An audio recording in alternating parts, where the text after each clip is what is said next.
I have this thing called the what if method that really works really well. And I say, what if Support by Colleges partner with this company? What would it look like? One key factor for me is it's never about the direct person you're trying to get in contact with, is that next person. When you are in the process of writing, don't feel like you have to write it in order. Let it come out. And as you start to have the chunks, then they'll start to go, okay, this needs to come before this. Every corporation, no matter how large, is going to have their evangelists, right? Like it's going to be somebody within that corporation that just really believes in what you do. Lean into them. If you could show people that you're at least trying, you get a little, like some brownie points. Going to events is more important than you think. If you're someone that's wanting to build like just a standard fragrance wardrobe, you really just need 5. Any last words that you would want to share with entrepreneurs about being ambitious, weathering the storm? Talk to us a little bit more about like your books, right? And so, and more so like the book writing process, because I think a lot of entrepreneurs have either written them or in consideration of writing them, and how it has shaped or influenced your work. And so start with Allies and Advocates, because that was the first one, correct? First book was Allies and Advocates. Mm-hmm. First of all, I think I did everything wrong with Allies and Advocates. Why do you say that? I did everything wrong from the standpoint of I wanted to write a book, but I had never done any like research. Like I didn't know what to think about. I hadn't thought about getting a literary agent. It just kind of unfolded. And so I signed my book contract. I committed to get my book turned in 45 days, which is absolutely ludicrous. Don't do that, please. And I actually ended up writing the book in 13 days, like over that 45-day window, which was also not a thing you should do. So I think for me, I didn't probably get a sense of what a writing process looked like until I got to the second book. And there's a couple really key things I recommend for people who are starting. Number one, big chunks of time. You think you can sit down and do something in an hour or two? You cannot. By the time you sit down and your brain starts the juices to flow in, you're like, oh, I got to go to my next task, and you'll lose it. Actually, I have 3 things. The second thing is voice notes are your friend, because ideas are going to hit you like in the middle of like washing dishes, or you're going to be in the middle of a conversation on a call with a client and realize you're saying something that belongs in your book. And so like being able to just be quick on the draw with that voice note function was super helpful. And then another thing that I think is really important too is when you are in the process of writing, don't feel like you have to write it in order. Let it come out. And as you start to have the chunks, then they'll start to go, okay, this needs to come before this. And in fact, your editing process should include someone that helps mind that for you. Right. But when I found myself trying to say, okay, this, and then this, and then this, it was constricting and I couldn't get out what needed to come out. But when I let go of that and was like, you know what, I want to talk about feedback today. I had a real intense conversation about it, and like my clients are struggling with it. I'm passionate about it today. Out goes the feedback chapter. Is it at the top of the book? No, but it ends up where it's supposed to be. So in terms of process, those were like the things that I feel like I have a good sense of that are really meaningful. And specifically with Allies and Advocates, what was unique is it was a very quick to market book. It's called Allies and Advocates. It was put out 4 months after George Floyd's murder. So people were really asking for like, what do we do to do this? I would recommend that like, if you don't have to do a quick to market, like don't. Like there are benefits to it, but there are a lot of things that you don't get when you do a quick to market. Why do you recommend? Book. Well, a couple things. It's great if it's timely, which was the case for me, but you don't get to market the book as well because you don't have the window of time. You also are more likely to have like things in your editing process that are like really rushed. And so your first round, like my first, edition had all kinds of errors and things that I was just like, I can't believe this was printed, right? But they're quick to market for a reason. And I'll say this, like people have grace for that. Like no one ever came to me and was like, hey, on page 44 of your book, so that's thankfully not a thing. But the other side of that was that I didn't feel like I got the opportunity to participate in some of the build-up activities that you really want to participate in when you have a book coming out. Mostly the marketing stuff, the getting your friends on board, the being able to send out the promotional boxes to people, the being able to connect with people who may have interest and perhaps even get them to write a recommendation for your book. When you're quick to market like that, it's hard to do all that. When you take your time, then it's a lot better because you can kind of plan some of those things out, which for my second book I was able to do. So you were like literally almost fresh off the plane to a certain extent from 43 North. Yeah. where you took home like $1 million investment. Yep. Talk to us a little bit about like that process and that journey. Man, that process. Right. Thank you.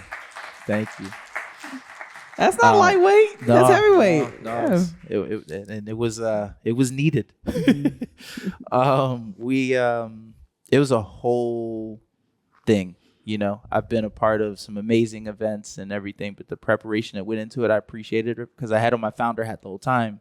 But sometimes you have on this tech conference hat, like, man, this is elite. So they held it at this theater in Buffalo, Shays Theater. It was like 3,000 to 4,000 people there, and it's like, don't get stage fright. You got one chance to say this, and can't it, you know. So as I say, but we had we just spent a lot of time practicing, right? Like it went into the day before when it was 15 of us. We had to pitch to a room of about 200 to 250, and that was a 5-minute pitch followed by like 7 minutes of Q&A. So that was more knowing, like really having to go into the depths of what we do. Big challenge for me was always like, you know, everybody knows us for Kitty Credit, but not what we're really getting ready to launch, which is Credit Academy, right? So I was like, I have to tell this story super succinct. Otherwise, it's going to be like this founder doing two different things. Is it pivoting? What's he doing? So it has to come across like a journey. So I spent a lot of time around that. And I felt like we finally had it. So we did that pitch. We made it to the final 8. And from the 8, they selected 5 of us. And they also selected an audience choice.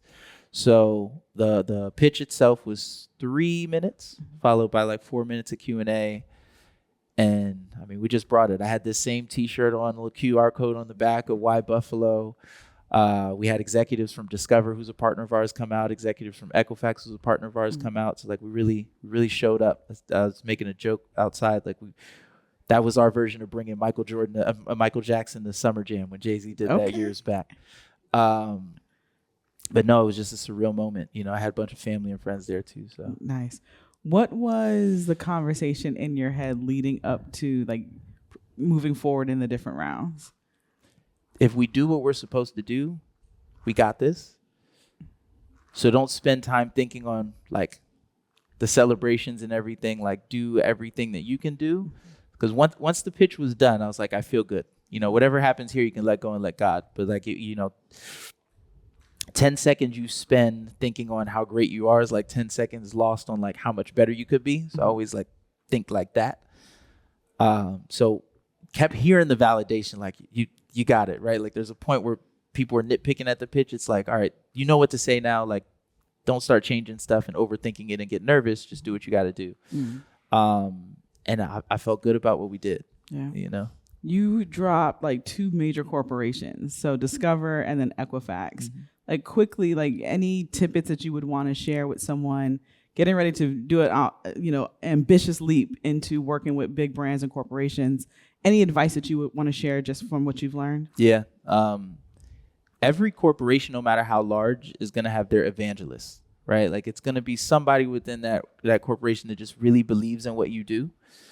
Lean into them, right? My Equifax partnership, that stemmed from like a cold email. I remember I woke up like 4 a.m. one day. You know, investors always ask you, what keeps you up at night? I'm like, nothing. I go to sleep early. But what wakes me up is, and then I'll say what. So I saw an early pitch deck. It had like an exit strategy with one of the credit bureaus. I was like, how does that even start? So I remember I went on Equifax.com. I copy and pasted my executive summary, which probably sucked.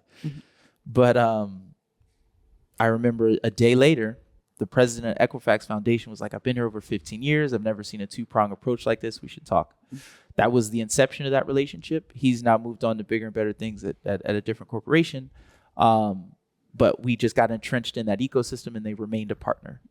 The Discover partnership, through a fintech accelerator we participated in, it was called False Fintech. We got a relationship with Visa, MasterCard, and Discover. But what I had really liked was just the human touch that they had, right? Like they flew out to Buffalo. I've been at conferences and they're like, all right, we'll pay for the table for you and bring in some Garrett's popcorn, right? Like being based in Illinois. Those things matter, right? So then when times get tough and you're like, man, we're low on money, or like, we don't know where this is, like, hey, let's start digging around. And when you have large corporations trying to like dig around, they have big pockets, but they've got to believe in what you're doing.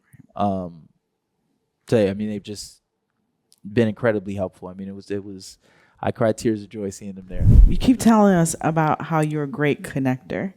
Can you break down either your research process, because you're like, I know enough about the person so that I'm actually genuinely interested in them, right? Yeah. But there's a process to that may come easy to you, but I think could be helpful to other people, because it sounds like you're a power connector, right? What does that process actually look like? So maybe give me an example of somebody and I can tell you how I would do it. Pharrell Williams. Pharrell. Okay. So what I would do is, like, generally I just like look at their Wikipedia page and figure out like where they're from, like, you know, age, where they live, like those kind of things. I figure out what they value. So a lot of times, like, it'll be like, Corey's aunt passed away from pancreatic cancer. So like if somebody came to me talking about pancreatic cancer, I'm listening instantly because that's a true story, right? So, you know, whatever Pharrell had happened in his life, right? Like, or like he's into fashion, right? So I might do like I have this thing called the what if method that really works really well. And I say, what if Support Black Colleges partner with this company? What would it look like? And I would take how that person designs and I would just incorporate my designs into what they already designed. So to say, what if Louis Vuitton and Support Black Colleges work together? What would it look like? Well, it might be this hoodie with like Louis Vuitton print in the background of this and whatever it might be, right? And I would present it to Pharrell if I've seen him, and I would say, look, I know you're doing this. Here's what I have going on. I know that you love HBCUs because your cousin, you know, or your whatever, or your foundation is doing this. Yeah. Like, and then it's interesting. Then he's not going to make an decision right there because that's not what he would do. He would put me in the position with the right person, and that's where I really build the relationship. And one key factor for me is it's never about the direct person you're trying to get in contact with. Is that next person. Yeah. So like when I got really cool with Chris Paul, like, yeah, we had a conversation, we dapped it up, we smiled, take the picture. But Carmen, who's his manager, is the most important person to talk to. She's going to know his stylist. She's going to know this person, this person, this person.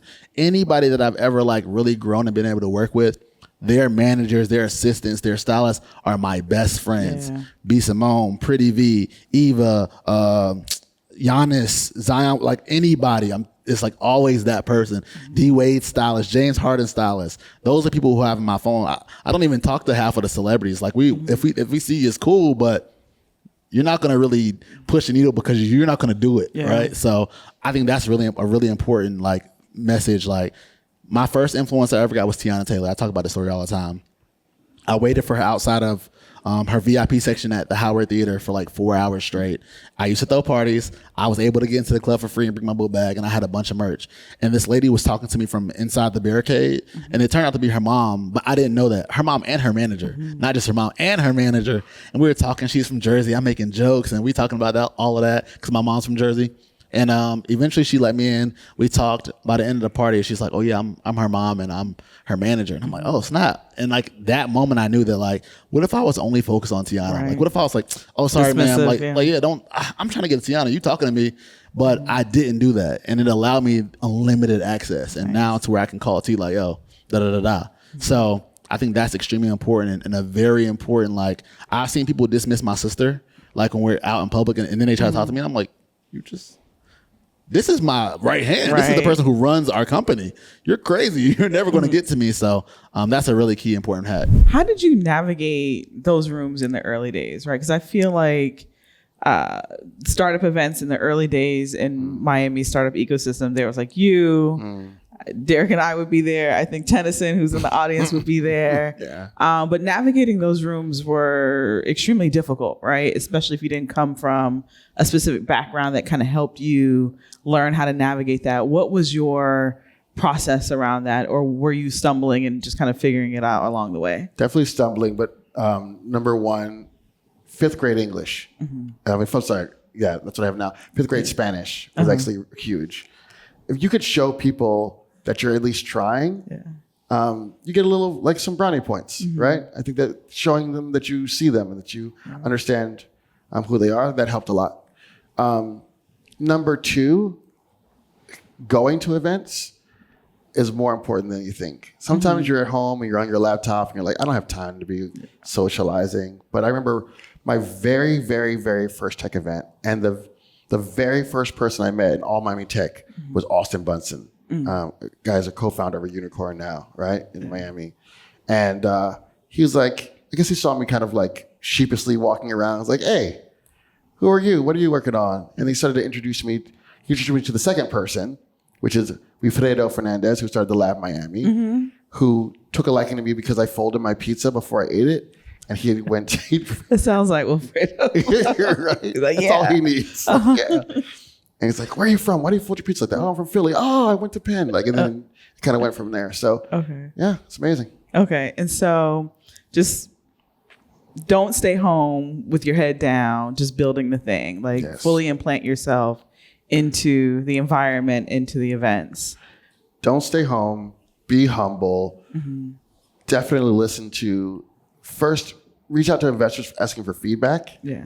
Then they're going to invest in your company after they realize you're really interesting. And so I did a lot of that as well. Talk to us a little bit more about what someone can do, even from a business standpoint, right? Of kind of maybe creating like a fragrance wardrobe in a sense for the different things that they have to do along the journey of building and running a company.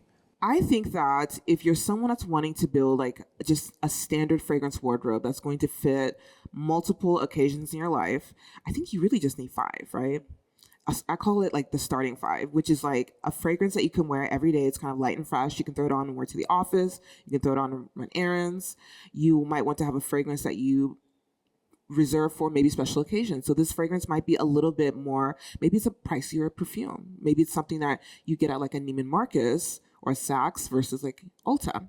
And it might be a little bit more bold. It might be a little bit more exotic, but it's something that you put on that definitely gives you that special occasion type of feeling. You might have a fragrance that you maybe wear for going out with your friends. So maybe I have dinner tonight and I don't want to wear the fragrance I wear to the office, but I don't want to wear my special occasion fragrance. So you have the, what I call going out fragrance. You could also have a date night fragrance. Now, the date night fragrance is not the fragrance that you wear to church. You know, to church, I might wear the office fragrance. It's a little lighter. You know, you don't want to be slapping people in the face while you're trying to hear the word, you know, but it's not going to be maybe as sultry as the fragrance you'd wear on a date. And then, like I said, you have your special occasion fragrance. And all of those can be sourced from different places, but they're all going to be tied to, you know, your lifestyle and your taste. So I think it's really important that, you know, if you can keep those 5 things in mind, then you can create a wardrobe that's going to be really unique to you.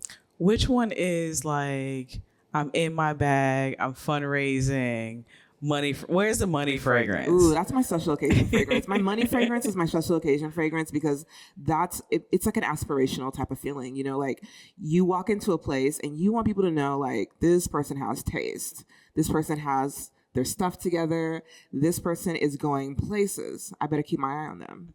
And that is what I love about that type of fragrance. You know, the vibe. What I've also heard recently, and I feel like it may have been with your content, about layering fragrance, right? Is that something that's new, or why is it important in this moment to be thinking about how you layer different fragrances? And or should you not? Layering is definitely not like a new concept. I think it's more so something that people are really paying attention to. I think a lot of times you might hear it as people saying like they like to mix their perfumes. So you'll hear people say like, I always mix these, you know, 2 perfumes or 3 perfumes when I put them on. But I think I kind of consider it a way to be kind of artistic with how you approach your scent journey.